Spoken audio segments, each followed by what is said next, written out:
ప్రమాణాన్ని నెలకొల్పుతుంది. ట్రాన్స్ఫార్మర్లు, సబ్స్టేషన్లు, నెట్వర్క్ సామర్థ్యం ప్రతి స్థాయిలో బలోపేతం అవుతున్నాయి. మౌలిక సదుపాయాలు కనిపించవు, కానీ అవే అభివృద్ధి కనిపించేలా చేస్తాయి. ఈ దశలో యాదాద్రి థర్మల్ పవర్ స్టేషన్లో 3x800 మెగావాట్ల యూనిట్ ని ప్రారంభించి మరొక యూనిట్ ని గ్రిడ్ కి అనుసంధానం చేశాం. ఇది తెలంగాణ భవిష్యత్ విద్యుత్ భద్రతకు బలమైన పునాది. పునరుత్పాదక శక్తి రంగంలో తెలంగాణ ముందంజలో ఉంది. ప్రకృతితో కలిసి ముందుకు సాగటం మన లక్ష్యం.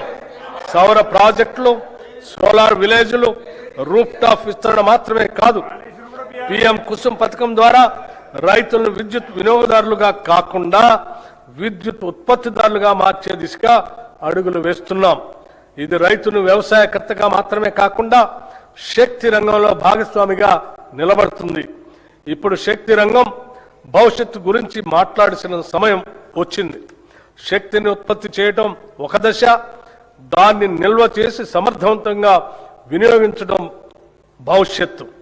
ఈ దశగా మహేశ్వరం మరియు చౌటప్పల్లో 1500 megawatts hour battery energy storage వ్యవస్థలను ఏర్పాటు చేస్తున్నాం. అలాగే టీజీ జెన్కో హైడల్ ఉత్పత్తిలో రికార్డు సాధించే లక్ష్యాన్ని దాదాపు రెట్టింపు చేసింది. ఈ సందర్భంగా సింగరేణి కాలేజ్ కంపెనీ లిమిటెడ్ సంస్థ చేసిన సేవలను కూడా మనం గుర్తు చేసుకోవాలి. రాష్ట్ర విద్యుత్ ఉత్పత్తి, ప్రసారం, పంపిణీ వ్యవస్థకు అవసరమైన బొగ్గు సరఫరాలో ఈ సంస్థ కీలక పాత్ర పోషిస్తుంది. అదేవిధంగా జైపూర్ థర్మల్ ప్లాంట్ ద్వారా విద్యుత్ ఉత్పత్తిలో కూడా ఈ సంస్థ తన వంతు పాత్రను పోషిస్తుంది. తెలంగాణ శక్తి రంగం నిరంతరంగా ముందుకు సాగటానికి ఈ సంస్థ అందిస్తున్న సహకారం ఒక బలమైన పునాది. తెలంగాణ రైజింగ్ గ్లోబల్ సమ్మిట్ సందర్భంగా టీజీ జెన్కో ద్వారా 11,460 మెగావాట్ల పంప్ స్టోరేజ్ మరియు ఇతర ప్రాజెక్టులకు 95,150 కోట్ల పెట్టుబడుల్ని ఆకర్షించాం. అదే సమయంలో రెడ్కో ద్వారా 1,23,350 కోట్ల పెట్టుబడులతో 12 ఒప్పందాలు కుదుర్చుకొని రాష్ట్రాన్ని గ్రీన్ ఎనర్జీ కేంద్రంగా తీర్చిదిద్దే దిశగా అడుగులు వేస్తున్నాం. ఇవి కేవలం పెట్టుబడులే కాదు, భవిష్యత్ తెలంగాణ శక్తి నిర్మాణానికి పునాదులు. పట్టణాభివృద్ధిలో కూడా తెలంగాణ కీలక పాత్ర పోషిస్తుంది. హైదరాబాద్ భూగర్భ కేబులింగ్ పనులు చేపడుతూ నగరాన్ని మరింత సురక్షితంగా, ఆధునికంగా మార్చుతున్నాం. రాష్ట్రంలో ఇప్పటికే 1036 ఎలక్ట్రిక్ వాహన్ ఛార్జింగ్ స్టేషన్లు ఏర్పాటు చేసి పర్యావరణ రహిత రవాణా వైపు తెలంగాణ వేగంగా ముందుకు పోతుంది. తెలంగాణ రైజింగ్ దృష్టిలో భాగంగా క్యూర్ ప్రాంతాల్లో గ్రీన్ మొబిలిటీని మరింత విస్తరించే దిశగా కూడా క్రమబద్ధమైన చర్యలు తీసుకుంటున్నాం. మన ప్రభుత్వం విద్యుత్ రంగాన్ని సామాజిక న్యాయ సాధనంగా కూడా ఉపయోగిస్తుంది. గృహజ్యోతి పథకం ద్వారా 53 లక్షలకు పైగా కుటుంబాలు లబ్ధి పొందుతున్నాయి. దీనికి భారీగా బడ్జెట్ మద్దతు అందిస్తూ డిస్కమ్లకు ప్రభుత్వం ప్రజల తరపున భారం భరిస్తుంది. విద్యా సంస్థలకు ఉచిత విద్యుత్, వ్యవసాయ సబ్సిడీ ఇవన్నీ కలిపి ఒక స్పష్టమైన సందేశం ఇస్తున్నాయి. రైతుకు ఇచ్చే విద్యుత్ ఖర్చు కాదు, ఇది భవిష్యత్తుకు పెట్టుబడి. రైతు డిస్కమ్ ఏర్పాటు ద్వారా వ్యవసాయానికి మరింత కేంద్రీకృత మరియు నాణ్యమైన సేవలు అందించే దిశగా ముందుకు సాగుతున్నాం. చీకటి పోవటం అంటే కేవలం వెలుగు రావటం కాదు, ప్రజల్లో నమ్మకం పెరగటం. మన లక్ష్యం స్పష్టంగా ఉంది. ప్రతి ఇంటికి విద్యుత్, ప్రతి రైతుకి భరోసా, ప్రతి పరిశ్రమకు శక్తి, ప్రతి పౌరునికి నాణ్యమైన సేవ. విద్యుత్ సరఫరా చేయటం మన బాధ్యత.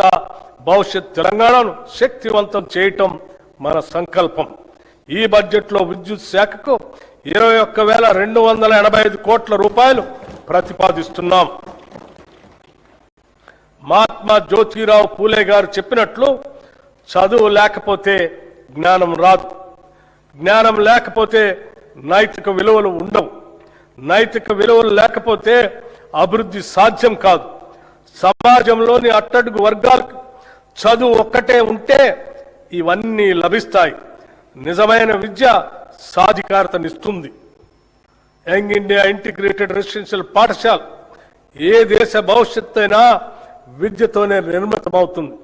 ఈ సత్యాన్ని గుర్తించిన ప్రభుత్వం విద్యారంగంలో చారిత్రాత్మక మార్పులు తీసుకొచ్చే దిశగా అడుగులు వేస్తుంది.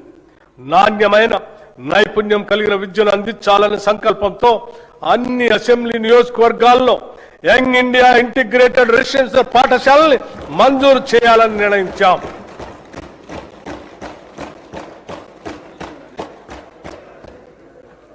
తెలంగాణ సమాజం ఒక ఉమ్మడి వసుదైక కుటుంబంగా SC, ST, BC, minority, OC విద్యార్థులు ఒకే చోట చదువుకునేందుకు వీలుగా అధునాతన వసతులతో 105 యంగ్ ఇండియా ఇంటిగ్రేటెడ్ రెసిడెన్షియల్ పాఠశాలలు నిర్మిస్తున్నాం. ఇప్పటికే 79 స్కూళ్లు మంజూరు చేశాం. 40 చోట్ల నిర్మాణ పనులు వివిధ దశల్లో ప్రారంభమయ్యాయి. ప్రాథమిక విద్యను బలోపేతం చేయడానికి 33 జిల్లాల్లో 1362 ప్రీ ప్రైమరీ విభాగాలను పైలట్ ప్రాజెక్టుగా ప్రారంభించాం. రాబోయే విద్యా సంవత్సరంలో ఈ కార్యక్రమాన్ని 2000 నుండి 2500 ప్రభుత్వ పాఠశాలలకు విస్తరించేందుకు ప్రణాళిక సిద్ధం చేస్తున్నాం. బాలికల విద్యను ప్రోత్సహించేందుకు 2025-26 విద్యా సంవత్సరంలో 93 కస్తూర్బా గాంధీ బాలిక విద్యాలయాలను young India institutes of excellence గా ప్రకటించి 120 కేజీబీవీఎల్ ఇంటర్మీడియట్ స్థాయికి పెంచాం. తెలంగాణ పబ్లిక్ స్కూల్స్ ఎంపిక చేసిన ప్రస్తుత ప్రభుత్వ పాఠశాలలను ఆధునిక మౌలిక సదుపాయాలు, శిక్షణ పొందిన ఉపాధ్యాయులు, డిజిటల్ సదుపాయాలు, ప్రత్యేక రవాణా వ్యవస్థలతో అన్ని వనరులతో కూడిన క్యాంపస్ గా అభివృద్ధి చేయాలని ప్రతిపాదించాం. ప్రీ ప్రైమరీ నుండి 12వ తరగతి వరకు 1500 మంది విద్యార్థులకు విద్య అందించబడుతుంది తెలంగాణ పబ్లిక్ స్కూల్స్ లో. అధ్యక్ష, విద్యార్థులకు పౌష్టికాహారం మానవ మనుగడకు అంతిమ లక్ష్యం మేధస్సును పెంపొందించుకోవటమే. ఈ కార్యక్రమాల ద్వారా తెలంగాణ ప్రభుత్వం ప్రతి బిడ్డ, ప్రతి బాలిక, ప్రతి విద్యార్థి కలలకు జీవం పోస్తుంది. తెలంగాణ విద్యార్థులు ఎదిగితే తెలంగాణ రాష్ట్రమే దేదీప్యమానంగా ఎదుగుతుంది. ఈ ఉద్దేశాన్ని సాధించడం కోసం మా ప్రభుత్వం విద్యార్థుల పోషణ, విద్యా ఫలితాలను మెరుగుపరచడానికి వీలుగా 2 నూతన పథకాలు ఈ బడ్జెట్లో ప్రవేశపెడుతున్నాం. విద్యార్థులకి బ్రేక్ఫాస్ట్ పథకం 2026-27 విద్యా సంవత్సరం నుంచి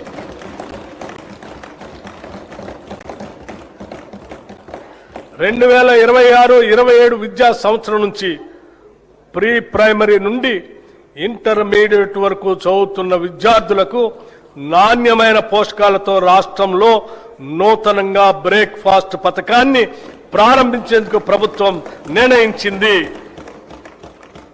ఈ బ్రేక్ఫాస్ట్ లో ప్రతి విద్యార్థికి వారానికి అల్పాహారంతో పాటు 3 రోజులు పాలు మరియు మిగతా 3 రోజులు రాగి జావా అందిస్తాము.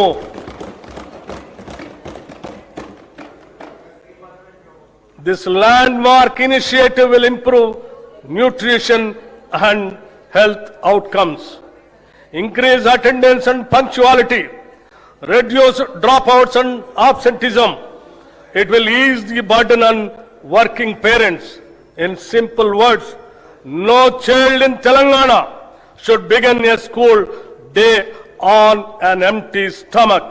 This is a watershed reform for student welfare. This breakfast initiative will not only nourish bodies, it will nourish the future of Telangana. Intermediate విద్యార్థులకు మధ్యాహ్న భోజన పథకం ఈ రోజు నేను ప్రకటించబోయే మరో అత్యంత ముఖ్యమైన సంస్కరణ. ప్రభుత్వ జూనియర్ కళాశాలల్లో ఇంటర్మీడియట్ అభ్యసిస్తున్న మన విద్యార్థులకు కూడా ఇకపై నూతనంగా మధ్యాహ్న భోజన పథకాన్ని విస్తరిస్తున్నాం. విద్యార్థుల సంక్షేమం కోసం మనం తీసుకుంటున్న చర్యల్లో ఇది ఒక సరికొత్త అధ్యాయానికి నాంది. కౌమార దశ అనేది ఎంతో కీలకమైన దశ. ఈ వయసులో తీసుకునే పోషకాహారమే వారు నేర్చుకునే సామర్థ్యాన్ని మరియు దీర్ఘకాల ఆయుష్ను నిర్ణయిస్తుంది. అధ్యక్ష, ఈ 2 పథకాలు ఈ రాష్ట్రంలో అద్భుత మైనటువంటి మానవీయ కోణంతో తీసుకున్నటువంటి గొప్ప నిర్ణయాలను చెప్పడానికి ఎటువంటి సందేహం లేదు. మా ప్రభుత్వం విద్యార్థులు మరియు వారి సాధికారిత పట్ల అత్యంత సిద్ధతతో ఉంది. దివ్యాంగ విద్యార్థుల శారీరక వైకల్యం వారి విద్యాభ్యాసానికి మరియు ప్రగతికి ఏమాత్రం అడ్డంకి కాకూడదనే ఉద్దేశంతో అటువంటి వారికి తగిన తోడ్పాటు అందించే లక్ష్యంతో ఇంటర్మీడియట్ విద్య చదువుతున్న దివ్యాంగ విద్యార్థులకి రెట్రో ఫిట్టెడ్ మోటరైజ్డ్ వాహనాల్ని పంపిణీ చేయాలని నిర్ణయించాం. రాష్ట్రంలోని అన్ని వసతి గృహాలు, గురుకుల విద్యా సంస్థల్లోని వంటశాలల అపరిశుభ్రత వలన విద్యార్థులు అనారోగ్యం పాలవుతున్నారు. దీనిని దృష్టిలో ఉంచుకొని ఆ వంటశాలల నిర్వహణలో వస్తున్న ఇబ్బందులను అధిగమించడానికి ఈ బడ్జెట్లో ఆధునీకరించడానికి మా ప్రభుత్వం నిశ్చయించింది. అన్ని వసతి గృహాలు, గురుకుల విద్యా సంస్థల వంటశాలల ఆధునీకరణకు కోట్ల రూపాయల ప్రతిపాదన 100 కోట్ల రూపాయలని ప్రతిపాదించాం. రాష్ట్రంలో పాలమూరు శాతవాహన విశ్వవిద్యాలయ ఆధ్వర్యంలో ఇంజనీరింగ్ మరియు లా కాలేజీలు, తెలంగాణ విశ్వవిద్యాలయం ఆధ్వర్యంలో ఇంజనీరింగ్ కాలేజ్, మహాత్మా గాంధీ విశ్వవిద్యాలయం ఆధ్వర్యంలో లా మరియు ఫార్మసీ కాలేజీలు, Rajiv Gandhi university of knowledge technologies ఆధ్వర్యంలో మహబూబ్ నగర్ క్యాంపస్ను నూతనంగా మంజూరు చేశాం. వీటికి అదనంగా ప్రభుత్వ పాలిటెక్నిక్ కాలేజ్ కోస్కీని ప్రభుత్వ ఇంజనీరింగ్ కళాశాలగా అప్గ్రేడ్ చేశాం. స్టేషన్ గన్పూర్, కె సముద్రం, గంగాధర, ధర్మపురి, పాకాల్, కోస్కీ మరియు దేవరకద్రలో కొత్త ప్రభుత్వ డిగ్రీ కళాశాలలు ప్రారంభించాం. దీంతో రాష్ట్రంలో ప్రభుత్వ డిగ్రీ కళాశాల సంఖ్య 149కి పెరిగింది. రాష్ట్రంలో ఉన్న 57 పాలిటెక్నిక్ కళాశాలను అడ్వాన్స్డ్ టెక్నాలజీ సెంటర్లుగా ఉన్నతీకరిస్తున్నాం. యువతను భవిష్యత్ ఉద్యోగ అవకాశాలు కల్పించడానికి, ఎంటర్ప్రెన్యూర్లుగా ఎదగటానికి వీలుగా పాలిటెక్నిక్ కళాశాలలో 15 కొత్త కోర్సులు 2026-27 విద్యా సంవత్సరంలో ప్రారంభిస్తున్నాం. విశ్వవిద్యాలయాలు, పరిశోధనా సంస్థలకు సంబంధించి భూ విజ్ఞాన, ఖనిజ శాస్త్ర పరిశోధనలకు ప్రత్యేకంగా doctor Manmohan Singh earth sciences యూనివర్సిటీని భద్రాద్రి కొత్తగూడెం జిల్లాలో స్థాపించాం. అలాగే రాష్ట్ర విశ్వవిద్యాలయాల్లో న్యాయ ఇంజనీరింగ్ కళాశాల ద్వారా కొత్త ప్రొఫెషనల్ కోర్సులు ప్రారంభించబడ్డాయి. మౌలిక సదుపాయాల అభివృద్ధి కోసం ఉస్మానియా విశ్వవిద్యాలయానికి 1000 కోట్ల రూపాయలు, వీరనారి చాకలి ఐలమ్మ మహిళా విశ్వవిద్యాలయానికి 400 కోట్ల రూపాయలు ఈ బడ్జెట్లో ప్రతిపాదిస్తున్నాం. మిగిలిన విశ్వవిద్యాలయాలకు కూడా అవసరమైన నిధులు కేటాయిస్తున్నాం. స్కిల్ యూనివర్సిటీ నేటి పోటీ ప్రపంచంలో పరిశ్రమలకు అవసరమగు నైపుణ్యాలున్న మానవ వనరుల కొరత నెలకొని ఉంది. చాలా సందర్భాల్లో ఇంటర్మీడియట్ మరియు డిగ్రీ కళాశాల నుండి ఉత్తీర్ణులైన వస్తున్న మన విద్యార్థుల్లో ఆశించిన స్థాయిలో నైపుణ్యాలు ఉండటం లేదు.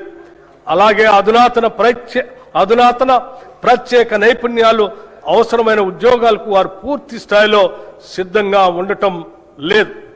ఈ అంతరాన్ని పూడ్చాలనే దార్శనికతతో అటు విద్యావంతులను, నిరుద్యోగ యువత ఎదుర్కొంటున్న ఇబ్బందులను, ఇటు పరిశ్రమలు ఎదుర్కొంటున్న నైపుణ్యం కలిగిన మానవ వనరుల కొరతను ఏకకాలంలో పరిష్కరించాలనే ఉద్దేశంతో మన రాష్ట్ర ప్రభుత్వం యంగ్ ఇండియా స్కిల్ యూనివర్సిటీని స్థాపించింది. పరిశ్రమల అవసరాలకు అనుగుణంగా ఆయా పరిశ్రమల భాగస్వామ్యంతోనే రూపొందించిన పాఠ్యాంశాల ద్వారా యువతకు ప్రత్యేక నైపుణ్యాలని అందిస్తాము. ఈ స్కిల్ యూనివర్సిటీని విద్యాశాఖ పరిధిలో తీసుకొని వస్తున్నాము. రాష్ట్రంలోని 65 ప్రభుత్వ ఐటీఐలను ఆధునిక పరిశ్రమ అవసరాలు తగినట్లుగా తీర్చిదిద్దేందుకు అడ్వాన్స్డ్ టెక్నాలజీ సెంటర్లుగా ప్రభుత్వం ఉన్నతీకరించింది. దీనికి అదనంగా 53 అడ్వాన్స్ టెక్నాలజీ సెంటర్ ఏటీసీలను మంజూరు చేసింది. వీటి నిర్వహణ పనులు పురోగతిలో ఉన్నాయి. దీంతో మొత్తం 118 అడ్వాన్స్డ్ టెక్నాలజీ సెంటర్లు అందుబాటులోకి వస్తున్నాయి. అడ్వాన్స్ టెక్నాలజీ సెంటర్లో శిక్షణ పొందుతున్న ట్రైనీలకి ప్రతి నెల 2,000 రూపాయలు స్కాలర్షిప్ రూపంలో ఇవ్వాలని ప్రభుత్వం నిర్ణయించింది. నైపుణ్యాలకు సంబంధించిన అన్ని సంస్థలను ఒకే గొడుగు కిందకు తీసుకొని రావడానికి అడ్వాన్స్డ్ టెక్నాలజీ సెంటర్లు, పాలిటెక్నిక్ కళాశాలలు మరియు టామ్కామ్లను ఈ స్కిల్ యూనివర్సిటీ పరిధిలోకి తీసుకొస్తాం. యువతను బ్లూ కాలర్ ఉద్యోగాల కోసం సన్నద్ధం చేసేలా ఉస్మానియా యూనివర్సిటీ, జేఎన్టీయూ తదితర విద్యా సంస్థల తరహాలో ఈ విశ్వవిద్యాలయాన్ని తయారు చేయటమే మా ప్రధాన ఉద్దేశ్యం. 2047 నాటికి రాష్ట్ర ఆర్థిక వ్యవస్థను $3 ట్రిలియన్ స్థాయికి చేర్చాలనే మహోన్నత లక్ష్యంతో ఉన్నాం. ఇందుకు మనకు భారీ సంఖ్యలో నైపుణ్యం కలిగిన మానవ వనరులు అవసరం. భారతదేశంతో పాటు ప్రపంచవ్యాప్తంగా ఉన్న నైపుణ్య ఆధారిత బ్లూ కాలర్ ఉద్యోగ అవకాశాలకు అవసరమైన మానవ వనరులను అందించడంలో తెలంగాణ రాష్ట్రాన్ని యావత్ ప్రపంచానికి ఆదర్శంగా తీర్చిదిద్దాలని మేము భావిస్తున్నాం. పిల్లల భవిష్యత్తు కోసం తీసుకునే నిర్ణయాలు ఎప్పుడూ ఖర్చు కాదు, అవి పెట్టుబడులు మాత్రమే. అమ్మ కలలు పిల్లల చదువు, ఇవే తెలంగాణ భవిష్యత్. అమ్మ కలలు పిల్లల చదువు, ఇవే తెలంగాణ భవిష్యత్. ఈ బడ్జెట్లో విద్యారంగానికి 26,674 కోట్ల రూపాయలు ప్రతిపాదిస్తున్నాం. రాష్ట్రంలోని పేద ప్రజలందరికీ నాణ్యమైన వైద్య సేవలు అందించడమే లక్ష్యంగా మా ప్రభుత్వం ప్రజా ఆరోగ్య వ్యవస్థను బలోపేతం చేస్తుంది. తెలంగాణ రైజింగ్ విజన్ 2047 లక్ష్యాల మేరకు రాష్ట్ర ప్రభుత్వం మాతా శిశు సంక్షేమ ఆరోగ్యం, యువత ఆరోగ్యం, దీర్ఘకాలిక వ్యాధుల నియంత్రణ, అలాగే మానసిక ఆరోగ్య సంరక్షణపై ప్రత్యేక ప్రాధాన్యం ఇస్తుంది. ప్రభుత్వ ఆసుపత్రులను బలోపేతం చేయడానికి జిల్లా కేంద్రాల్లో డే కేర్ క్యాన్సర్ సెంటర్లు, నాన్ కమ్యూనికబుల్ వ్యాధుల క్లినిక్స్, వృద్ధుల ప్రత్యేక క్లినిక్స్, పాలియేటివ్ కేర్ సెంటర్లు, ట్రాన్స్జెండర్ల కోసం మైత్రి క్లినిక్స్ ఏర్పాటు చేయబడ్డాయి. ఇంతకాలం గ్రాంట్ ఇన్ ఎయిడ్ సంస్థగా ఉన్న 12,720 బెడ్స్ సామర్థ్యం కల తెలంగాణ వైద్య విధాన పరిషత్తును పూర్తి స్థాయి ప్రభుత్వ సెకండరీ హెల్త్ కేర్ విభాగంగా చేస్తున్నాం. దేశంలో ఎక్కడా లేని విధంగా కేవలం అభివృద్ధి చెందిన దేశాలు మాత్రమే లభించే ప్రజల హెల్త్ ప్రొఫైల్ని రాష్ట్రంలోని ప్రజలందరికీ అమలు పరుస్తున్నాం. మానవ వనరుల సంక్షేమంలో భాగంగా రాష్ట్రంలోని ప్రజలందరి ఆరోగ్య రక్షణ అత్యంత ప్రధానమైంది.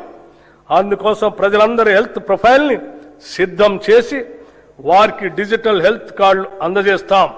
వీటి నిర్వహణలో అత్యంత గోప్యతని పాటిస్తాం. నూతన వైద్య కళాశాలలు మరియు సంస్థలు గత ప్రభుత్వం కేవలం పేపర్ల మీదే మెడికల్, నర్సింగ్, ఇతర కళాశాలను చూపించి ప్రజల్లో ఒక భ్రమను కలిగింపజేసింది. కానీ మేము వాటిని వాస్తవ రూపంలో తీసుకొచ్చి వాటి నిర్మాణ పనులను ప్రారంభించాం. ప్రభుత్వ ఆసుపత్రుల్లో మౌలిక సదుపాయాల కల్పనపై మా ప్రభుత్వం ప్రత్యేక దృష్టి సారించింది. 2023 డిసెంబర్ నాటికి ప్రభుత్వ ఆసుపత్రుల్లో 30,377 పడకలు అందుబాటులో ఉండగా కొత్తగా ప్రారంభించిన 9 ప్రభుత్వ వైద్య కళాశాల ద్వారా మరో 1,980 టెరిషరీ కేర్ పడకలు అందుబాటులోకి వచ్చాయి. దీనికి అదనంగా మా ప్రభుత్వం ఏర్పడిన తర్వాత 2024 సంవత్సరంలో 4,540 కొత్త బెడ్స్ అందుబాటులోకి వచ్చాయి. 2026 చివరి నాటికి సనత్ నగర్, ఎల్బీ నగర్, అల్వాల్లోని టిమ్స్ ఆసుపత్రులతో పాటు నిమ్స్ విస్తరణ, వరంగల్ మల్టీ సూపర్ స్పెషాలిటీ ఆసుపత్రితో కలిపి మరో 6,582 టెరిషరీ కేర్ పడకల్ని అందుబాటులోకి తీసుకొని వస్తాం. ఇవి కాక సెకండరీ కేర్ ఆసుపత్రుల్లో 12,720 పడకలు ఉన్నాయి. దీంతో రాష్ట్ర ప్రభుత్వ ఆసుపత్రుల్లో మొత్తం టెరిషరీ కేర్ పడకల సంఖ్య 44,029కి చేరుకుంటుంది. భారత ప్రజా ఆరోగ్య ప్రమాణాల ప్రకారం ప్రతి 1000 మందికి ఒక పడక ఉండాలన్న నిబంధనను మనం గణనీయంగా అధిగమించడం మనందరికీ గర్వకారణం. నూతనంగా 17 మెడికల్ కాలేజీల నిర్మాణాలు చేపడుతున్నాం. మెడికల్ విద్యను విస్తరించేందుకు కొత్తగా 9 ప్రభుత్వ medical college, 16 nursing college, 28 paramedical కాలేజీలు ప్రారంభించబడ్డాయి. చికిత్స ఆధారిత వ్యవస్థ నుంచి నిరోధక వైద్య సేవల వైపు మార్పును తీసుకొని వస్తున్నాం. ఈ బడ్జెట్లో వైద్య మరియు ఆరోగ్య శాఖకి 13,679 కోట్ల రూపాయలు ప్రతిపాదిస్తున్నాం. ఉద్యోగులు, ఉపాధ్యాయులు, పెన్షనర్ల సంక్షేమం. కొన్ని దశాబ్దాల నుంచి ప్రభుత్వ ఉద్యోగులు మరియు పెన్షనర్లు ఎదురు చూస్తున్నటువంటి నగదు రహిత ఆరోగ్య భద్రతా పథకాన్ని ప్రారంభిస్తున్నాం.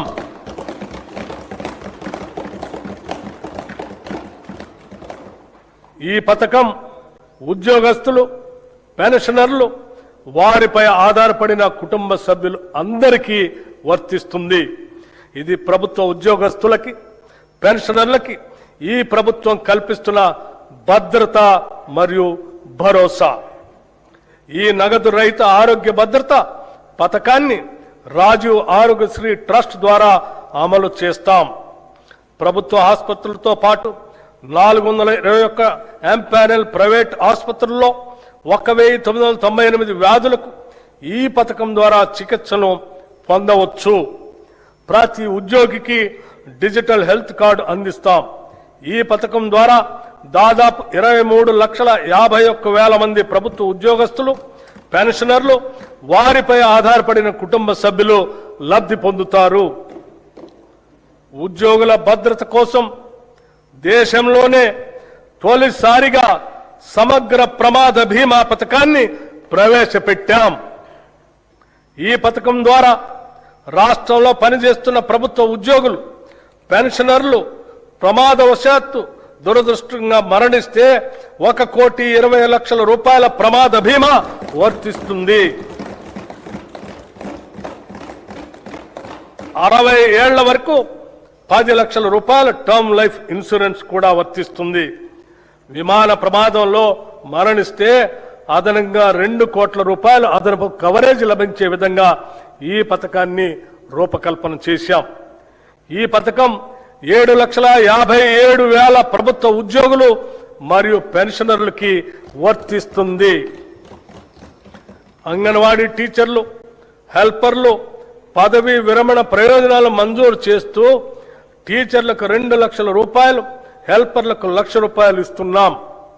60 ఏళ్ల వయసులో స్వచ్ఛందంగా విధుల్లోంచి విరమించుకున్న వారికి కూడా ఈ ప్రయోజనాలు అందుతాయి. ఈ ప్రజాప్రభుత్వం ఉద్యోగులకి, పెన్షనర్లకి పూర్తి స్థాయిలో భరోసా, నమ్మకం కలిగిస్తుందనటానికి ఇది నిదర్శనం. కార్మిక సంక్షేమం. తెలంగాణ కార్మిక శక్తిని బలోపేతం చేయటం, కార్మిక సంక్షేమం, పారిశ్రామిక అనుకూలత, పని ప్రదేశంలో భద్రత కల్పించడం ద్వారా వారి అన్ని విధాల ప్రభుత్వం సహకరిస్తుంది. టీ-గేట్ డిజిటల్ ప్లాట్ఫామ్ నైపుణ్యాభివృద్ధి, కెరీర్ మార్గదర్శనం, ఉద్యోగ అనుసంధాన సేవలు అందిస్తుంది. భవన నిర్మాణ కార్మిక సంక్షేమ బోర్డుల్లో 1,03,000 మంది కార్మికులను నమోదు చేసి 55,594 మంది లబ్ధిదారులకి 276.78 కోట్ల రూపాయలు పంపిణీ చేశాం. సీఎం ఓవర్సీస్ ఎంప్లాయ్మెంట్ ప్రోగ్రాం రాష్ట్ర యువతకి సురక్షితమైన విదేశీ ఉపాధి అవకాశాలు కల్పించేందుకు వీలుగా ఏర్పాటు చేసిన Telangana overseas manpower company limited ద్వారా UAE, Germany, Japan, UK, Canada వంటి 16 దేశాల్లో సుమారు 13,930 మంది యువతకు ఉద్యోగ అవకాశాలు కల్పించింది. ఈ కార్యక్రమాన్ని మరింత సమర్థవంతంగా నిర్వహించేందుకు వీలుగా సీఎం ఓవర్సీస్ ఎంప్లాయ్మెంట్ ప్రోగ్రాంని ప్రారంభిస్తున్నాం. రాష్ట్ర యువతకి వివిధ రంగాల్లో తగిన నైపుణ్య శిక్షణను మరియు వారికి ఉపాధి లభించిన ఆయా దేశాలకు సంబంధించిన భాషా జ్ఞానంలో శిక్షణ ఇప్పించడం, వారికి వీసా మార్గదర్శకత మరియు విదేశ ప్రయాణానికి కావలసిన రక్షణను ఇచ్చి విదేశాలలో ఆరోగ్య సేవలు, హాస్పిటాలిటీ, నిర్మాణ పనులు, లాజిస్టిక్స్ వంటి రంగాలలో ఉద్యోగ అవకాశాలు కల్పించడం ఈ సంస్థ ఉద్దేశ్యం. ఈ బడ్జెట్లో కార్మిక సంక్షేమ శాఖకు 998 కోట్ల రూపాయలు ప్రతిపాదిస్తున్నాం. మహిళా శిశు సంక్షేమం.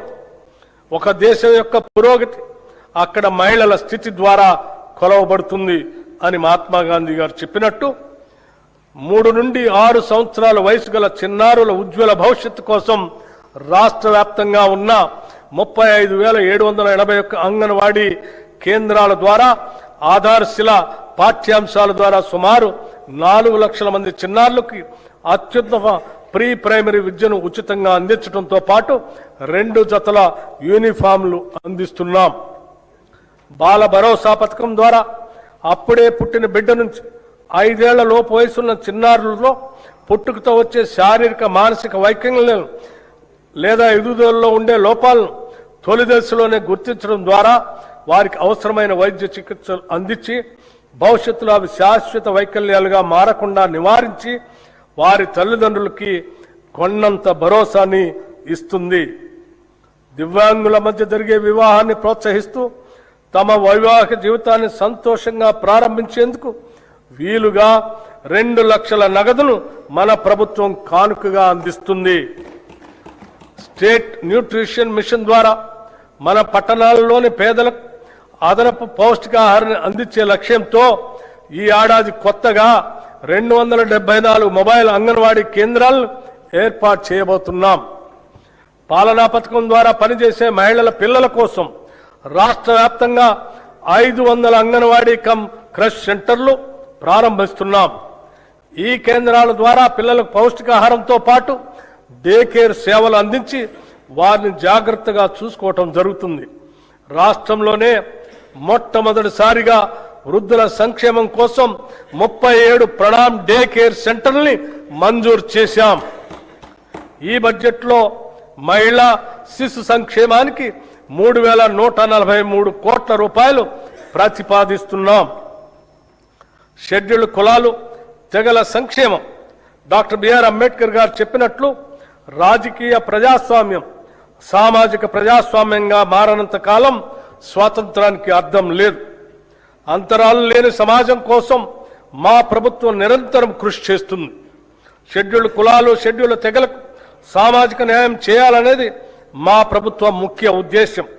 వసతి పాఠశాలలు నైపుణ్యాభివృద్ధి కార్యక్రమాల ద్వారా షెడ్యూల్డ్ కులాలు షెడ్యూల్డ్ తెగలకు ఉద్యోగ అవకాశాలు కల్పించడానికి కృషి చేస్తున్నాం. 368 కోట్ల 27 లక్షల రూపాయల అంచనా వ్యయంతో 910 ఎస్సీ కమ్యూనిటీ హాళ్లు అంబేద్కర్ భవనాలు విగ్రహాలు మంజూరు చేశాం. ఎస్సీ ఎస్టీ సప్లాన్ చట్టం అమలును సంపూర్ణంగా అమలు చేయడానికి మా ప్రభుత్వం కృతనిశ్చయంతో ఉంది. మా ప్రభుత్వం ఏర్పడిన నాటికి 2023-24 ఆర్థిక సంవత్సరం నాటికి సప్లాన్ చట్ట ప్రకారం ఖర్చు చేయాల్సిన నిధుల్లో ఎస్సీలకు చెందిన 13,617 కోట్లు, ఎస్టీలకు చెందిన 1,317 కోట్లు, మొత్తం 14,934 కోట్లు ఖర్చు కాకుండా ఉంది. మా ప్రభుత్వం గత ఆర్థిక సంవత్సరంలో చేసిన కేటాయింపులతో పాటు ఈ బకాయిలను కూడా అదనంగా కేటాయించడం జరిగింది. 2024-25 ఆర్థిక సంవత్సరానికి ఈ క్యారీ ఫార్వర్డ్ చేయవలసిన నిధులు ఎస్సీలకు 7,757 కోట్లు మరియు ఎస్టీలకి 1,754 కోట్లు ఖర్చు చేయవలసి ఉంది. వాటిని మేము 2026-27 ఆర్థిక సంవత్సరంలో కేటాయించాల్సిన మొత్తానికి అదనంగా 2024-25 ఆర్థిక సంవత్సరానికి చెందిన బకాయిలు కూడా కేటాయిస్తున్నాం. హైదరాబాద్ లోయర్ ట్యాంక్ బండ్ వద్ద కొత్తగా doctor BR Ambedkar knowledge tower ని నిర్మిస్తున్నాం. అదేవిధంగా నింబోలి అడ్డా కాచిగూడలో బాబు జగజీవన్ రామ్ పేరుతో నూతన వసతి గృహాన్ని నిర్మిస్తాం. గిరిజనాభివృద్ధి. సమాజ అభివృద్ధి అంటే కేవలం పట్టణాభివృద్ధి కాదు. అడవుల్లో నివసించే గిరిజనులు కూడా సమానంగా అభివృద్ధి చెందాలి. గిరిజన అభివృద్ధి కోసం మా ప్రభుత్వం కట్టుబడి ఉంది. ములుగు జిల్లాలో Sammakka Saralamma central tribal university స్థాపన, వివిధ గిరిజన వర్గాల అభ్యున్నతి కోసం 3 ప్రత్యేక కార్పొరేషన్ల ఏర్పాటు, జీసీసీ గిరి బ్రాండ్ ఉత్పత్తుల ప్రోత్సాహం, గిరిజన గ్రామాల్లో ఆదివాసీ సేవా కేంద్రాల ఏర్పాటుకు ప్రణాళికలు సిద్ధం చేస్తున్నాం. గిరిజనులు సేకరించే అటవీ ఉత్పత్తులకు న్యాయమైన ధరలు కల్పించడం ద్వారా తెలంగాణ గిరిజన సహకార సంస్థ వారి జీవనోపాధి అవకాశాలని మెరుగుపరుస్తుంది. ఈ బడ్జెట్లో షెడ్యూల్డ్ కులాల సంక్షేమానికి 11,784 కోట్ల రూపాయలు, షెడ్యూల్ తెగల సంక్షేమానికి 7,937 కోట్ల రూపాయలు ప్రతిపాదిస్తున్నాం. వెనుకబడిన తరగతుల సంక్షేమం రాష్ట్ర జనాభాలో సుమారు 50% వెనుకబడిన తరగతుల వారు బీసీలు ఉన్నారు. రాష్ట్ర అభివృద్ధిలో వారి కీలక పాత్రను గుర్తించిన ప్రభుత్వం విద్య, నైపుణ్యాభివృద్ధి, పారిశ్రామిక సాధికారిత, గ్లోబల్ అవకాశాలు, సాంప్రదాయ వృత్తుల రక్షణకు గౌరవం కల్పిస్తూ భద్రతతో కూడిన జీవనాన్ని అందిస్తుంది. ఈ బడ్జెట్లో వెనుకబడిన తరగతుల సంక్షేమానికి 12,511 కోట్ల రూపాయల్ని ప్రతిపాదిస్తున్నాం. సమాజంలోని అన్ని వర్గాలతో పాటు ముఖ్యమైన భాగంగా ఉన్న మైనార్టీల సమగ్ర అభ్యుదయం, సమాన అభివృద్ధికి తెలంగాణ ప్రభుత్వం కట్టుబడి ఉంది. మైనార్టీ మహిళల ఆర్థిక స్వావలంబన అనేది మరొక ప్రధానమైన అంశం. పేద మైనార్టీ మహిళలకు జీవనోపాధిని కల్పించి వారు ఆర్థిక స్వాతంత్రాన్ని సాధించడానికి వీలు కల్పించేందుకు గాను 10,000 కుట్టు మిషన్ల ప్రభుత్వం పంపిణీ చేసింది. అంతేకాకుండా మైనార్టీ యువతకు సాధికారత కల్పించి ఉపాధి సామర్థ్యాన్ని మెరుగుపరచడానికి ఉత్తమ ఉపాధి అవకాశాలు పెంపొందించుకు వీలుగా 4,655 మంది మైనార్టీ యువతకు నైపుణ్యాభివృద్ధి శిక్షణను అందించడమైనది. ఈ బడ్జెట్లో మైనార్టీ సంక్షేమానికి 3,769 కోట్ల రూపాయలు ప్రతిపాదిస్తున్నాం. రాజీవ్ యువ వికాసం SC, ST, BC, minority, OC వర్గాలకు చెందిన యువతను ఆర్థిక సహాయం అందించే లక్ష్యంతో తెలంగాణ ప్రభుత్వం రాజీవ్ యువ వికాస పథకం అనే ప్రతిష్టాత్మక కార్యక్రమాన్ని ప్రవేశపెట్టింది. వారిలో ఆర్థిక స్వయం సమృద్ధిని, వ్యవస్థాపక సామర్థ్యాలను పెంపొందించడానికి సంబంధిత కార్పొరేషన్ల ద్వారా ఈ పథకం అమలు చేయబడుతుంది. ఈ పథకం అమలుకు 6,000 కోట్ల రూపాయలు ఈ బడ్జెట్లో ప్రతిపాదించాం. గృహ నిర్మాణ శాఖ ప్రతి కుటుంబానికి సొంత ఇల్లు ఉండటం వారి ఆత్మ గౌరవానికి చిహ్నం. దీనిని గుర్తించి ప్రభుత్వం ఇందిరమ్మ ఇళ్లు అనే పవిత్రమైన ఒక బృహత్తర కార్యక్రమాన్ని ప్రారంభించింది. దీనికోసం పేద కుటుంబాలకు వారి సొంత స్థలాల్లో ఇళ్ల నిర్మాణం కోసం లబ్ధిదారులకి ఒక్కొక్క ఇంటికి 5 లక్షల రూపాయలు ఆర్థిక సహాయం అందిస్తున్నాము. ఈ పథకం కింద ప్రభుత్వం 4,50,000 ఇళ్లను మంజూరు చేసింది. ప్రతి అసెంబ్లీ నియోజకవర్గంలో అర్హత కలిగిన అన్ని వర్గాల వారికి ఈ ఇళ్లు కేటాయించబడతాయి. గిరిజన జనాభా ఉన్న ప్రాంతాలకు ప్రత్యేక ప్రాధాన్యత ఇస్తూ ప్రతి నియోజకవర్గానికి అదనంగా 1000 ఇళ్లు కేటాయించాం. ఈ పథకానికి 22,500 కోట్లు ఖర్చు అవుతుంది. ఇప్పటి వరకు 5,073,84,00,000 ఖర్చు చేశాం. ఈ బడ్జెట్లో గృహ నిర్మాణ శాఖకు 7,430 కోట్ల రూపాయలు ప్రతిపాదిస్తున్నాం. ఐటీ రంగంలో మనం సాధిస్తున్న అభివృద్ధి దేశానికే తలమానికంగా మారిందనటంలో సందేహం లేదు. రాష్ట్రంలో 1,500 కంటే ఎక్కువ ఐటీఈఎస్ కంపెనీలు ఉన్నాయి. తెలంగాణ ప్రభుత్వం ఐటీ రంగంలో వృద్ధిని సాధించడానికి, పెట్టుబడులు ఆకర్షించడానికి, ఉపాధి కల్పన కోసం 1వ, 2వ ఐసిటి విధానాలను ప్రారంభించింది. వీటితో పాటు ఎలక్ట్రానిక్స్ పాలసీ, ఇమేజ్ పాలసీ వంటి వాటిని కూడా ప్రభుత్వం తీసుకువస్తుంది. రాష్ట్ర ఐటీ ఎగుమతులు 3.13 లక్షల కోట్లకు చేరుకొని 9.39 లక్షల మందికి పైగా ఉపాధి అవకాశాలు కల్పిస్తున్నాయి. భారతదేశంలోని మొత్తం గ్లోబల్ క్యాపబిలిటీ సెంటర్లలో సుమారు 20% హైదరాబాద్లోనే ఉన్నాయి. 2024-25లో 70కి పైగా కొత్త జీసీసీలు ఇక్కడ ఏర్పాటు చేయబడ్డాయి. ప్రపంచ టెక్ దిగ్గజం గూగుల్ కంపెనీ హైదరాబాద్లో గూగుల్ సేఫ్టీ ఇంజనీరింగ్ సెంటర్ని ఏర్పాటు చేసింది. హైదరాబాద్ పశ్చిమ ప్రాంతానికే పరిమితం కాకుండా నగరం చుట్టూ ఐటీని విస్తరించడానికి గ్రిడ్ విధానాన్ని ప్రభుత్వం ప్రోత్సహిస్తుంది. ప్రస్తుతం ప్రభుత్వ కార్యాలయాల్లో ప్రైవేటు సంస్థల ద్వారా వాడుతున్న ఇంటర్నెట్కు చేస్తున్న ఖర్చును తగ్గించి ప్రభుత్వ సంస్థ అయిన టీ ఫైబర్ ద్వారా సురక్షితమైన హై స్పీడ్ ఇంటర్నెట్ ఇవ్వాలనే ఉద్దేశంతో 424 మండలాల్లోని 8,888 గ్రామ పంచాయతీలకు 4,800 ప్రభుత్వ సంస్థలకు ఫైబర్ అనుసంధానత కల్పించబడింది. ఈ సంవత్సరాంతానికి 50,000 ప్రభుత్వ సంస్థలకు ఈ సౌకర్యం కల్పించాలని లక్ష్యంగా పెట్టుకున్నాం. ఈ బడ్జెట్లో ఐటీ శాఖకు 875 కోట్ల రూపాయలు ప్రతిపాదిస్తున్నాం. పరిశ్రమల రంగం రాష్ట్ర జీఎస్డిపిలో పరిశ్రమ రంగం వాటా 3,04,217 కోట్ల రూపాయలు. తెలంగాణ రాష్ట్రం పరిశ్రమలకు ఇస్తున్న ప్రాధాన్యతను గుర్తించి ప్రపంచంలోనే వివిధ కంపెనీలు పేరొందిన సంస్థలు తెలంగాణలో పెట్టుబడులు పెట్టడానికి తరలి వచ్చాయి. వివిధ పరిశ్రమలతో రాష్ట్ర ప్రభుత్వం చేసుకున్న ఎంఓయూలు అమలు పర్యవేక్షణకు ప్రభుత్వం ప్రత్యేకంగా స్పీడ్ విభాగాన్ని ఏర్పాటు చేసి దాని రాష్ట్ర ప్రధాన కార్యదర్శి ఆధ్వర్యంలో నిర్వహిస్తుంది. Raising and accelerating MSME performance ద్వారా రాష్ట్రంలో 140 మహిళా సంఘాల ఆధ్వర్యంలోని వ్యాపారాలను వేగవంతం చేయడానికి ప్రత్యేక కార్యక్రమం చేపట్టింది. 33 జిల్లాల్లో మారుమూలన ఉన్న మహిళలను కూడా చేరుకునేటట్లుగా ప్రీ ఇంక్యుబేషన్ కార్యక్రమం చేపట్టాం. దివ్యాంగులు, ట్రాన్స్జెండర్లు, మైనార్టీలు, ఆదివాసీలు వంటి వర్గాలకు చెందిన మహిళా వ్యాపారులకు ప్రత్యేకంగా ఇంక్యుబేషన్ గ్రౌండ్ స్థాయి ఎంఎస్ఎంఈలకు ప్రాధాన్యత ఇస్తున్నాం. తెలంగాణ పశ్చిమ ప్రాంతం ముఖ్యంగా కొడంగల్ పరిసర ప్రాంతంలో రాబోయే సంవత్సరాల్లో ప్రధాన పారిశ్రామిక కేంద్రంగా అభివృద్ధి చెందనుంది. ఈ నేపథ్యంలో రాబోయే రేడియల్ రోడ్ 2 సమీపంలో భారీ పారిశ్రామిక పార్కుల కోసం ప్రభుత్వం భూములను సమీకరించేందుకు ప్రణాళికలు రూపొందించింది. దీనితో పాటు కొడంగల్ మల్టీపర్పస్ ఇండస్ట్రియల్ పార్క్ ని కూడా అభివృద్ధి చేస్తాం.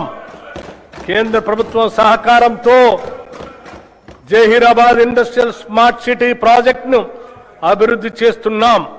ఇది 3,245 ఎకరాల విస్తీర్ణంలో జాతీయ పారిశ్రామిక కారిడార్ అభివృద్ధి కార్యక్రమంలో భాగంగా అమలవుతుంది.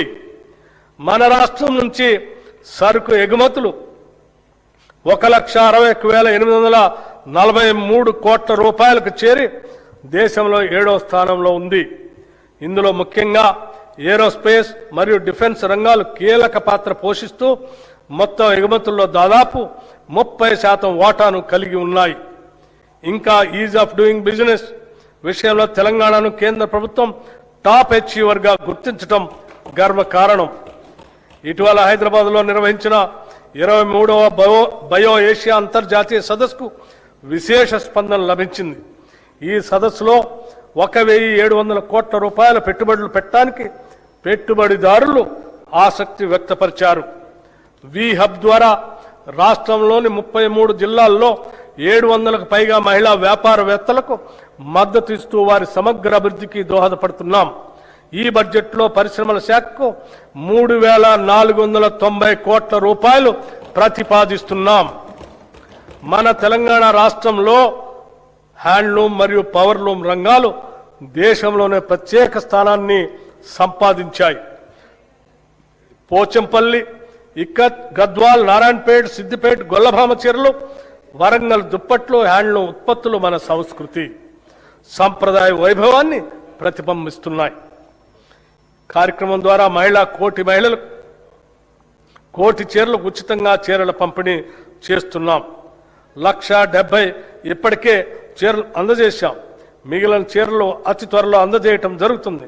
గతంలో మాదిరి కాకుండా రాష్ట్రంలోని ఆడపడుచులు ఈ వస్త్రాల నాణ్యతపై సంతృప్తి వ్యక్తం చేశారు.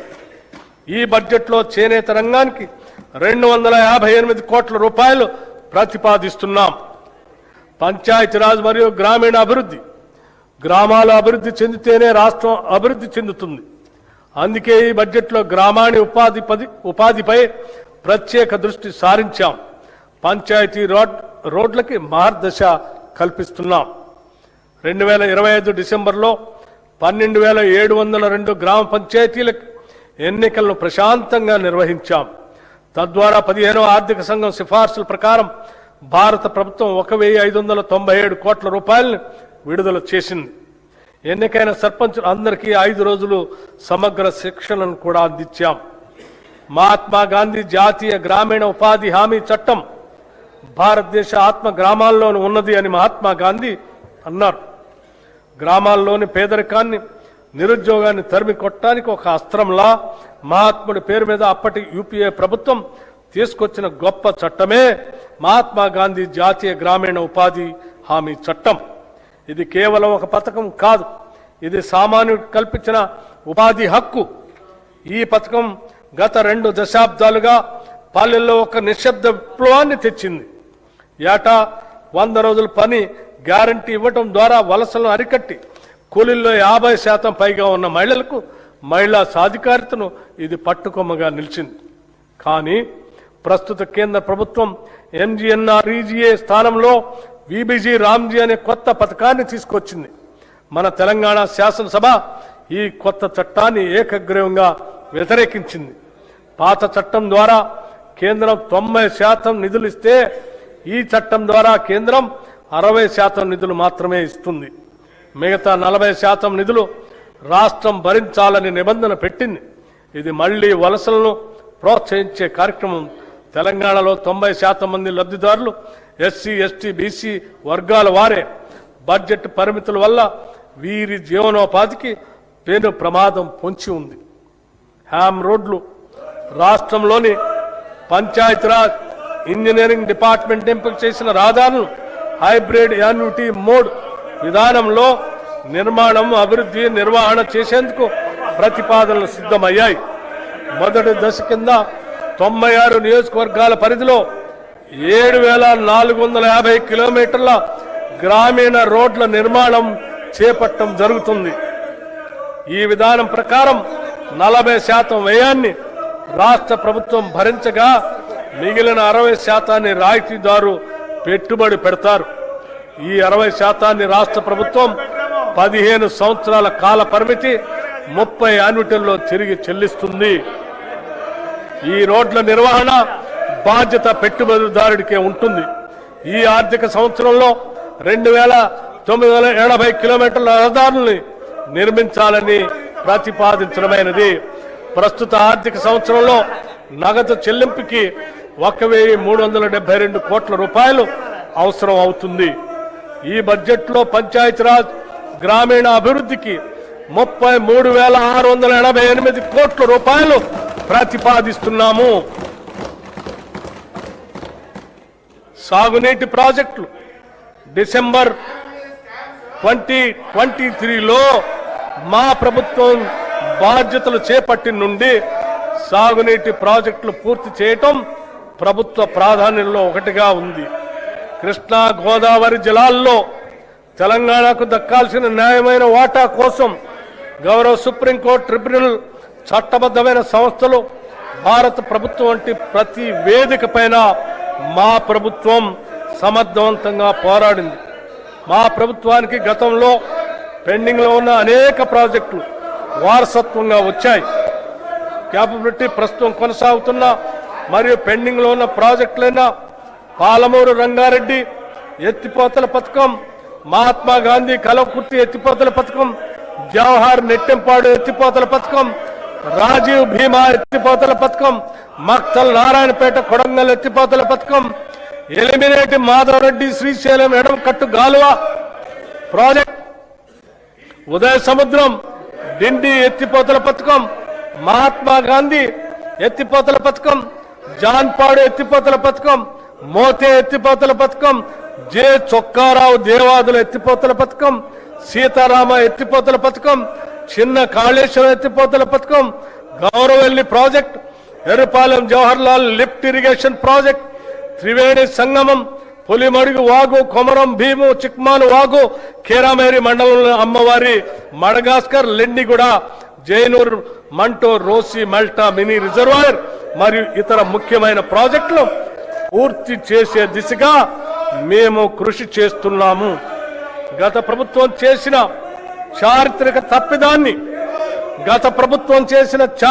తప్పిదాన్ని మా ప్రభుత్వం సరిదిద్ది ఉమ్మడి ఆదిలాబాద్ జిల్లాలో డాక్టర్ బిఆర్ అంబేద్కర్ చేవెళ్ల ప్రాజెక్టులు కూడా చేపడుతుంది అని తెలియజేస్తున్నాం. గతంలో ప్రభుత్వం సకాలంలో పూడిక పనులు చేపట్టకపోవటం వల్ల అనేక ప్రాజెక్టులో పూడిక పేరుకుపోయి రిజర్వాయర్లో నీటి నిల్వ సామర్థ్యం తగ్గిపోయింది. భారత ప్రభుత్వ జలశక్తి మంత్రిత్వ శాఖ వారి జాతీయ పూడికతీత మార్గదర్శకాల ప్రకారం ఇప్పటికే ఆదాయ ఉత్పత్తి విధానం ఆధారంగా పైలట్ ప్రాజెక్టుగా చేపట్టిన కడెం, లోయర్ మానేర్ డ్యాం మరియు మిడ్ మానేర్ డ్యాం ప్రాజెక్టులతో పాటుగా శ్రీరామ్ సాగర్ ప్రాజెక్ట్, ప్రియదర్శిని జూరాల ప్రాజెక్ట్, మూసీ నాగార్జున సాగర్ ప్రాజెక్టులో కోల్పోయిన నీటి సామర్థ్యాన్ని పునరుద్ధరించడానికి మేము పూడికతీత పనులను చేపడుతున్నాం. ఈ బడ్జెట్లో నీటిపారుదల శాఖకి 22,615 కోట్ల రూపాయల్ని ప్రతిపాదిస్తున్నాం.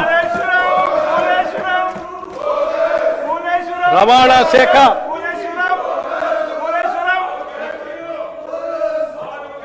తెలంగాణ రాష్ట్ర రవాణా శాఖ పరిధిలో 1,82,00,000 నమోదిత వాహనాలు ఉన్నాయి. వ్యవసాయ మరియు త్రిచక్ర వాహనాలు చెందిన 11,75,000 వాహనాలకు 105,16,00,000 రూపాయలు పన్ను మినహాయింపులు మంజూరు చేశాం. ఎలక్ట్రిక్ వాహన విధానం కింద 1,06,000 ఎలక్ట్రిక్ వాహనాలకు 856,98,00,000 పన్ను మినహాయింపులు ఇచ్చి పర్యావరణ పరిరక్షణకు తోడ్పడుతున్నాం. దీని ద్వారా ప్రభుత్వానికి రాబడి తగ్గిన పర్యావరణ పరిరక్షణ విషయంలో వెనకడుగు వేయటం లేదు. రాష్ట్ర వ్యాప్తంగా రోడ్డు భద్రతా చర్యలు మరింత కఠినతరం చేశాం. నేషనల్ ఇన్ఫర్మేటిక్స్ సెంటర్ అభివృద్ధి చేసిన డిజిటల్ సేవలు సారథి వాహనాలను తెలంగాణలో అమలు చేస్తున్నాం. వాహన సేవలను వచ్చే 6 నెలల్లో పూర్తిగా అందుబాటులో తీసుకొస్తాం. రాష్ట్రంలోని అన్ని R&B రోడ్లను హైబ్రిడ్ యాన్యుటీ మోడ్ విధానంలో అభివృద్ధి చేసేందుకు ప్రతిపాదనలు సిద్ధమయ్యాయి. హైదరాబాద్ చుట్టూ రీజనల్ రింగ్ రోడ్డు నిర్మాణంలో పాటు సమాంతరంగా రీజనల్ రింగ్ రైలు ఏర్పాటు చేయాలని నిర్ణయించాం. హైదరాబాద్ చుట్టూ రీజనల్ రింగ్ రోడ్డు నిర్మాణంతో పాటు సమాంతరంగా రీజనల్ రింగ్ రైలు ఏర్పాటు చేయాలని నిర్ణయించాం. నూతన విమానాశ్రయాల అభివృద్ధి, వరంగల్ విమానాశ్రయం కోసం భూసేకరణ పూర్తి చేసి నిర్మాణపు పనులు వేగవంతం చేస్తాం. ఆదిలాబాద్ విమానాశ్రయం మాస్టర్ ప్లాన్ తుది దశలో ఉంది. ఈ బడ్జెట్లో రవాణా రోడ్డు భవనాల శాఖకు 12,789 కోట్ల రూపాయలు ప్రతిపాదిస్తున్నాం. న్యాయశాఖ సత్వర న్యాయం సమన్యాయం అనే లక్ష్యంతో న్యాయశాఖను బలోపేతం చేయడానికి ప్రాధాన్యత ఇస్తూ ప్రభుత్వం అదే దిశగా ముందుకు సాగుతుంది. న్యాయ వ్యవస్థకు అవసరమైన మౌలిక వసతుల అభివృద్ధికి ప్రాధాన్యత ఇస్తున్నాం. తెలంగాణ రాష్ట్రానికి తలమానికంగా రాష్ట్ర హైకోర్టు భవనాలను, న్యాయమూర్తుల నివాస గృహాలను 2,583 కోట్ల రూపాయల ఖర్చుతో అధునాతన వసతులతో నిర్మిస్తున్నాం. మా ప్రభుత్వం వచ్చినప్పటి నుంచి ఇప్పటి వరకు 11 అదనపు జిల్లా న్యాయస్థానాలను, 2 సీనియర్ సివిల్ జడ్జి స్థానాలను, 46 జూనియర్ సివిల్ జడ్జి స్థానాలను నిర్మించడానికి అనుమతులు ఇచ్చాం. ఈ బడ్జెట్లో న్యాయశాఖకు 2,367 కోట్ల రూపాయలు ప్రతిపాదిస్తున్నాం. భారతదేశంలోనే అత్యంత నివాసయోగ్యమైన నగరంగా హైదరాబాద్ ఇప్పటికే ఖ్యాతి గడించింది. అయినప్పటికీ దీనిని అంతర్జాతీయ నగరాలకు ధీటుగా తీర్చిదిద్దేందుకు మన ప్రభుత్వం తగిన చర్యలు చేపడుతుంది. ప్రజలు, సంస్థలు, స్వచ్ఛంద సంస్థలు, కార్పొరేట్ సామాజిక బాధ్యత భాగస్వాములు తదితరుల సహకారంతో అనేక నూతన కార్యక్రమాలకి శ్రీకారం చుడుతుంది. హైదరాబాద్ శరవేగంగా అభివృద్ధి చెందుతున్న నగరాల జాబితాలో ముందుంది. అయినా ప్రభుత్వం అక్కడితోనే ఆగకుండా తెలంగాణలోని ప్రతి పట్టణం, ప్రతి నగరం హైదరాబాద్ మాదిరిగా అభివృద్ధి చెందాలనే లక్ష్యంతో పని చేస్తున్నది. రాష్ట్రంలో పట్టణీకరణ శాతాన్ని పెంచగలిగాం. ఈ ప్రభుత్వం చిత్తశుద్ధితో పని చేస్తుందని చెప్పడానికి ఇది ఒక నిదర్శనం. హైదరాబాద్ మహానగర ప్రాంతానికి ఔటర్ రింగ్ రోడ్డు వరకు తాగునీరు, మురుగునీటి సేవలను హైదరాబాద్ మహానగర వాటర్ బోర్డు అందిస్తుంది. గోదావరి తాగునీటి ప్రాజెక్ట్, కొత్త రిజర్వాయర్లు, 39 మురుగునీటి శుద్ధి కేంద్రాల్ని మంజూరు చేశాం. వాటి నిర్మాణం వివిధ దశల్లో కొనసాగుతుంది. పాత జిహెచ్ఎంసి సంస్థకు ఉన్న అధిక వడ్డీ అప్పుల గురించి సంబంధిత బ్యాంకులతో చర్చించి వడ్డీ రేటుని 9.15% నుండి 7.95% తగ్గించాం. దీనితో సంస్థకు గణనీయమైన ఉపశమనం లభించింది. హైదరాబాద్ నగర మౌలిక వసతుల అభివృద్ధి కోసం హైసిటీ పథకం కింద 2,654 కోట్ల రూపాయలు కేటాయించాం. హైడ్రా సంస్థ ప్రజా ఆస్తుల రక్షణ మరియు విపత్తు నిర్వహణ కోసం స్థాపించబడింది. ఇప్పటి వరకు 1045 ఎకరాల ప్రభుత్వ భూమిని ఆక్రమణ నుండి తిరిగి స్వాధీనం చేసుకుంది. వీటి విలువ సుమారు 60,000 కోట్లుగా ఉంటుంది. ఇటీవల బతుకమ్మ కుంట, నల్ల చెరువు, బంబరుకు ఉద్దీన్ దౌలా చెరువులను పునరుద్ధరించాం. ఈ చెరువుల భవిష్యత్తులో అభివృద్ధి కేంద్రాలుగా మారి లేక్ ఎకానమీని పెంపొందించడంలో సహాయపడతాయి. వర్షాకాలంలో వరదలు నివారించేందుకు కాలువలు, నాలాలు శుభ్రపరిచే పనులు చేపట్టబడ్డాయి. చెరువుల సంరక్షణకు సీసీటీవీ వ్యవస్థలు ఏర్పాటు చేస్తున్నాం. నగర రవాణా మౌలిక వసతుల అభివృద్ధి కోసం హెచ్ఎండిఏ పలు ప్రాజెక్టులు అమలు చేస్తుంది. దీనిలో భాగంగా ఎలివేటెడ్ కారిడార్లు పారడైజ్ నుండి షామీర్పేట వరకు, పారడైజ్ నుంచి డైరీ ఫారం రోడ్డు వరకు, ఐసీసీ నుండి శిల్పా లేఅవుట్ ఫ్లైఓవర్ వరకు నిర్మిస్తున్నాం. అంతేకాకుండా కొరిమిడ వద్ద ఎకో టూరిజం ప్రాజెక్ట్, ఓఆర్ఆర్ నుండి RRRతో కలిపి రేడియల్ రోడ్ల నిర్మాణానికి, రహదారి విస్తరణ, స్కై వాకులు వంటి అభివృద్ధి పనులు చేపడుతున్నాం. ఓఆర్ఆర్ని RRRతో కలిపే రేడియల్ రోడ్ల నిర్మాణంలో ఉన్నాయి. హైదరాబాద్ పాత నగర ప్రాంతంలో చారిత్రాత్మక కట్టడాల సంరక్షణ, చార్మినార్, లాడ్ బజార్ ప్రాంతాల అభివృద్ధి, పాదాచారుల సదుపాయాలు మెరుగుదల వంటి కార్యక్రమాలు చేపడుతున్నాం. హైదరాబాద్ మెట్రో రైలు ప్రస్తుతం రోజుకు సుమారు 5 లక్షల ప్రయాణికులకి సేవలు అందిస్తుంది.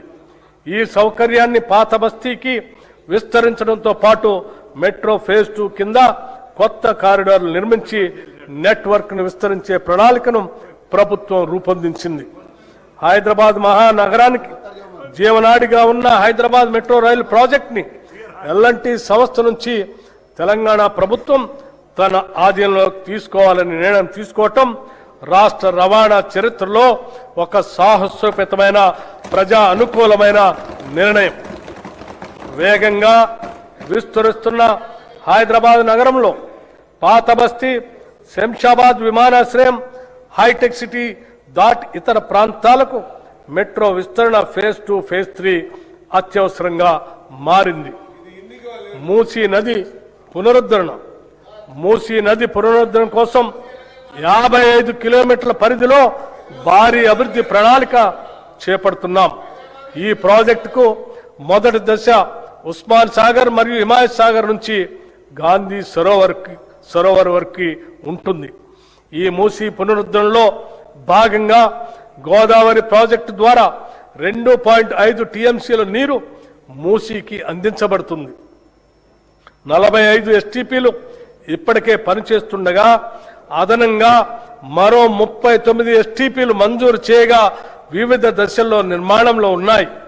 ఈసీ మరియు మూసీ నదుల సంగమ ప్రదేశంలో ప్రభుత్వం ప్రతిష్టాత్మక గాంధీ సరోవర్ ప్రాజెక్టుని అభివృద్ధి చేస్తుంది. ఇందులో నదిని శుభ్రపరిచే పనులు, వరద నియంత్రణ, రివర్ ఫ్రంట్ అభివృద్ధి, ప్రజలకు వినోద సదుపాయాలు ఏర్పాటు చేయటం ఉన్నాయి.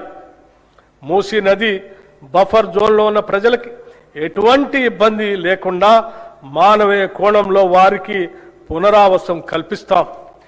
మా ప్రభుత్వం హైదరాబాద్ మరియు హైదరాబాద్ చుట్టూ పక్కల వివిధ మౌలిక సదుపాయాల అభివృద్ధి గురించి వివిధ సంస్థల ద్వారా సుమారు 43,592 కోట్ల 88 లక్షల రూపాయల పనులను మంజూరు చేసింది. వాటిలో ఇప్పటికే 24,752 కోట్ల రూపాయల పనులు ప్రారంభమయ్యాయి. మిగిలిన త్వరలో చేపడతాం. ఈ బడ్జెట్లో పురపాలక మరియు పట్టణాభివృద్ధి శాఖకు 17,907 కోట్ల రూపాయలు ప్రతిపాదిస్తున్నాం. శాంతి భద్రతల పరిరక్షణ. రాష్ట్రంలో శాంతి భద్రతల పరిరక్షణ ప్రభుత్వం అత్యంత ప్రాధాన్యతనిస్తుంది. సంఘ వ్యతిరేక కార్యక్రమాలను నిలువరించడంలో పోలీస్ శాఖ మంచి ఫలితాలు కనపరుస్తుంది.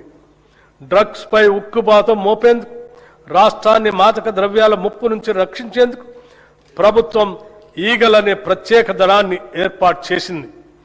మాదక ద్రవ్యాలు తయారు చేస్తున్న 15 రహస్య ఫ్యాక్టరీలు, ప్రయోగశాలను గుర్తించి నిర్మూలించింది. అంతర్రాష్ట్ర డ్రగ్ రవాణాను అరికట్టేందుకు ముఖ్య మార్గాల్లో జాయింట్ చెక్ పోస్టులు, సీసీటీవీ పర్యవేక్షణ ఏర్పాటు చేశాం.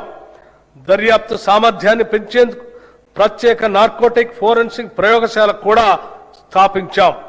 డ్రగ్స్ వినియోగాన్ని తగ్గించేందుకు రాష్ట్ర వ్యాప్తంగా డి అడిక్షన్ కేంద్రాలు ఏర్పాటు చేయటమే కాకుండా విద్యా సంస్థల్లో 4,729 యాంటీ డ్రగ్ కమిటీలు, 20,989 ప్రహరీ క్లబ్స్ ఏర్పాటు చేసి యువతలో అవగాహన పెంపొందిస్తున్నాం. నక్సలిజం పునరావాసం. నక్సలిజాన్ని గత ప్రభుత్వం, ప్రస్తుత కేంద్ర ప్రభుత్వం కేవలం శాంతి భద్రతల సమస్యగానే పరిగణించి పోలీసు, సైనిక బలగాలతో అణిచివేసే ప్రయత్నం చేశాయి. కానీ మా ప్రభుత్వం ఈ సమస్య మూలాలను విశ్లేషించి యువతకు సరైన జీవనోపాధి, సామాజిక గౌరవం, ఆర్థిక భరోసా కల్పిస్తే అడవుల్లోకి వెళ్లిన వారు ఆయుధాలు వీడి జనజీవన స్రవంతిలో కలుస్తారనే సామాజిక ఆర్థిక వాస్తవాన్ని గుర్తించి తెలంగాణ ప్రభుత్వం అనుసరించిన దార్శనిక విధానం దేశానికే ఒక ఆదర్శ నమూనాగా నిలిచింది.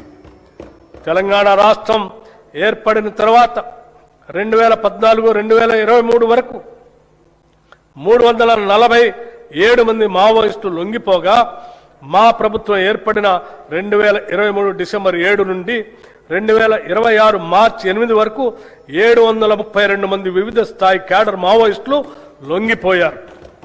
నక్సలిజం పుట్టుకు కారణమైన ఫ్యూడలిస్టిక్ సామాజిక ఆర్థిక అసమానతలను రూపుమాపటం ద్వారానే నక్సలిజం ఉద్యమానికి ముగింపు పలకగలమని తెలంగాణ రాష్ట్రం నిరూపించింది. సమగ్ర సంక్షేమం, ఉపాధి ద్వారానే నిజమైన సామాజిక మార్పు సాధ్యం అని మన తెలంగాణ రాష్ట్రం దేశానికి మార్గదర్శనం చేసింది. ఈ బడ్జెట్లో హోంశాఖకు 11,907 కోట్ల రూపాయలు ప్రతిపాదిస్తున్నాము. ఆలయాల అభివృద్ధి.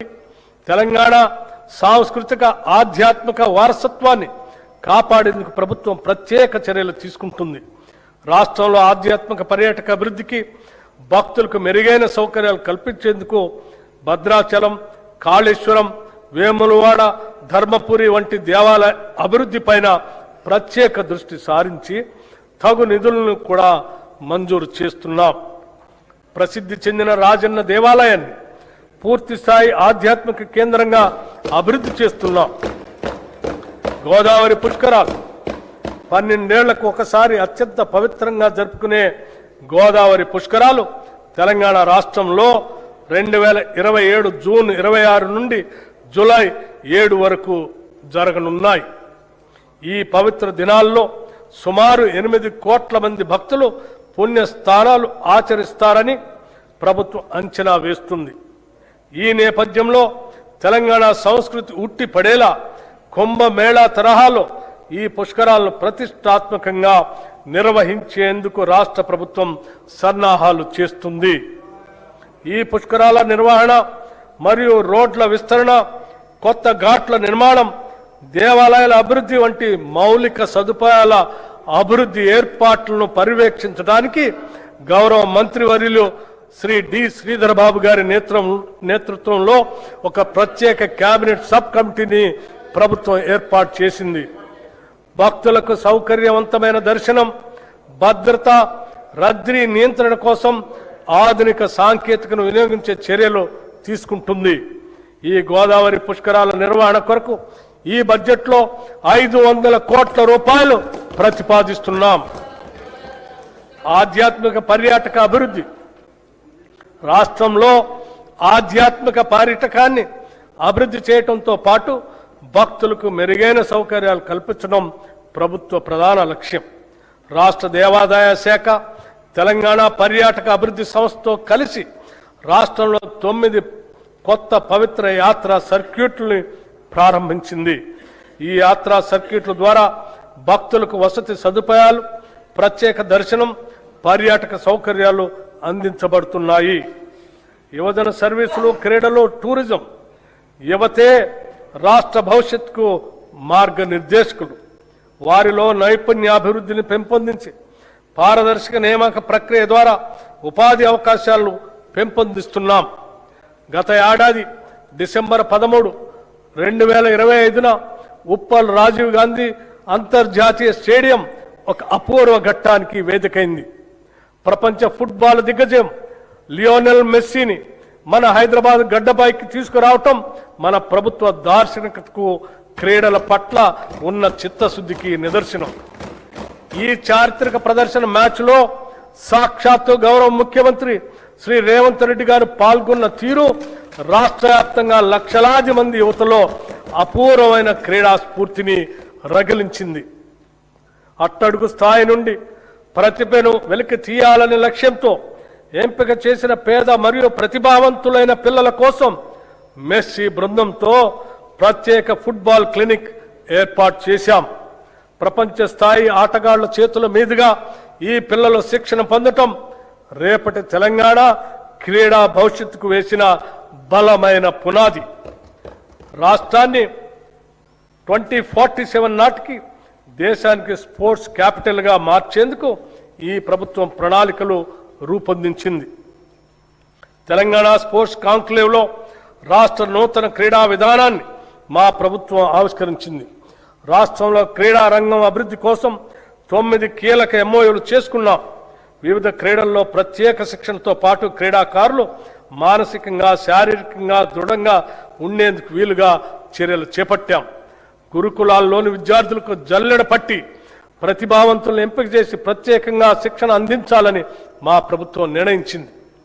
రాష్ట్ర యువత క్రీడా రంగంలో ప్రత్యేక నైపుణ్యాలను పెంపొందించుకోవటానికి వీలుగా యంగ్ ఇండియా ఫిజికల్ ఎడ్యుకేషన్ మరియు స్పోర్ట్స్ యూనివర్సిటీని ప్రారంభించాం. హైదరాబాద్ నగరంలోని గచ్చిబౌలి జిఎంసి బాలయోగి హాకీ మైదానంలో ప్రతిష్టాత్మక మహిళల హాకీ వరల్డ్ కప్ క్వాలిఫైయర్స్ కు ఆతిథ్యం ఇవ్వటం తెలంగాణ రాష్ట్రానికి దక్కిన అరుదైన గౌరవం. 8 దేశాలకు చెందిన క్రీడాకారులు పాల్గొన్న ఈ అంతర్జాతీయ టోర్నమెంట్ కోసం తెలంగాణ ప్రభుత్వం స్టేడియాన్ని అంతర్జాతీయ ప్రమాణాలకు అనుగుణంగా మరింత తీర్చిదిద్ది విజయవంతంగా నిర్వహించింది. భారత మహిళలు హాకీ టీం ప్రపంచ కప్కి అర్హత సాధించింది. నూతన క్రీడా విధానం చిన్న వయసులోనే అట్టడుగు స్థాయి నుండి ప్రతిభావంతులను గుర్తించి వారిని ఉన్నతంగా తీర్చిదిద్దే లక్ష్యంగా పనిచేస్తుంది. ఇందులో భాగంగా గత 2 ఏళ్లుగా పారా స్పోర్ట్స్తో సహా 40 క్రీడా విభాగాల్లో సీఎం కప్ టోర్నమెంట్లు ప్రవేశపెట్టడం జరిగింది. విజేతలకు నగదు బహుమతులు ప్రదానం చేస్తున్నాం. అలాగే విశేష ప్రతిభ కనబరిచిన పిల్లలను గుర్తించి వారికి ఉన్నత స్థాయి శిక్షణను అందిస్తున్నాం. Tourism policy.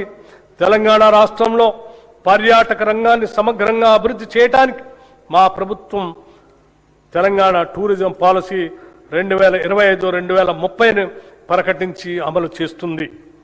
ఈ పర్యాటక విధానం ద్వారా రాష్ట్రంలో పెట్టుబడులను ఆకర్షించడం, ఉపాధి అవకాశాలను విస్తరించడం మరియు స్థానిక కళలు, సంస్కృతి, సాంప్రదాయాలను ప్రపంచానికి పరిచయం చేయటం లక్ష్యంగా పెట్టుకున్నాం. ఈ విధానానికి ప్రైవేట్ రంగం నుండి విశేష స్పందన లభించింది. తద్వారా 25,000 కోట్ల రూపాయల పైగా పెట్టుబడులు ప్రతిపాదనల దశల్లో ఉన్నాయి. చరిత్రలో మొదటిసారిగా హైదరాబాద్లో మిస్ వరల్డ్ పోటీలు నిర్వహించడంతో ప్రపంచ దృష్టిని హైదరాబాద్ ఆకర్షించింది. ఈ బడ్జెట్లో పర్యాటక రంగానికి 1224 కోట్ల రూపాయలు ప్రతిపాదిస్తున్నాం.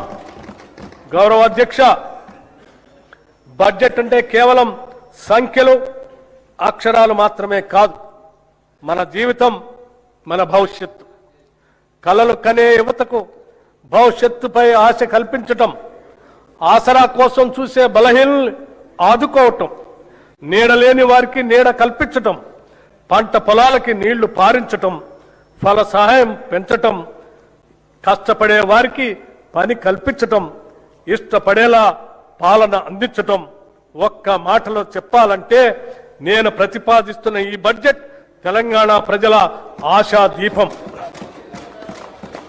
అభివృద్ధికి, సంక్షేమానికి పెద్దపీట వేసి ఆర్భాటాలకు పోకుండా ఆర్థిక క్రమశిక్షణకు ప్రాధాన్యతనిస్తూ ఇది తెలంగాణ రాష్ట్ర ప్రజల ఆకాంక్షల ప్రతిరూపం. పీడిత తాడిత బడుగు బలహీన వర్గాల అభ్యున్నతికి ఇస్తున్న భరోసా.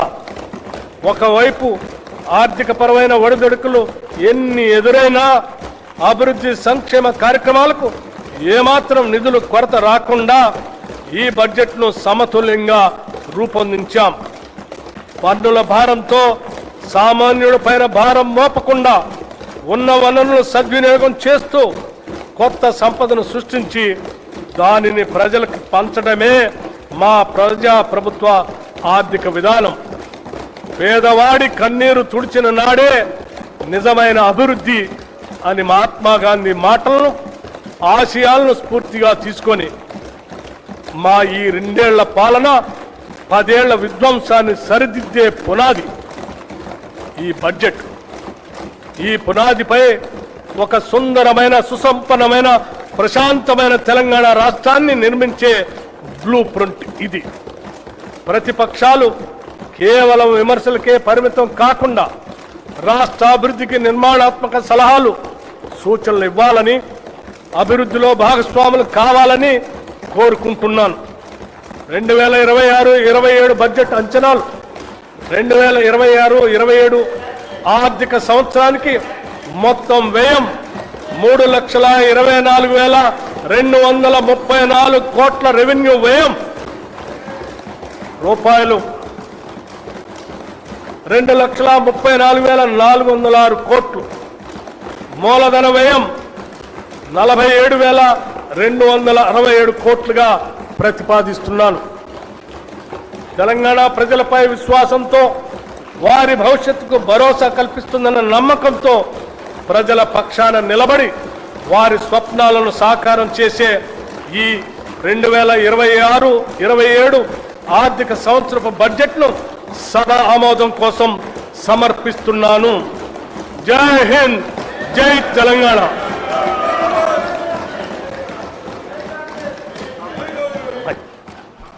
Annual financial statement budget for 2026-27 presented. The House is urged to meet again at 10 a.m. on Monday, the 23rd March 2026.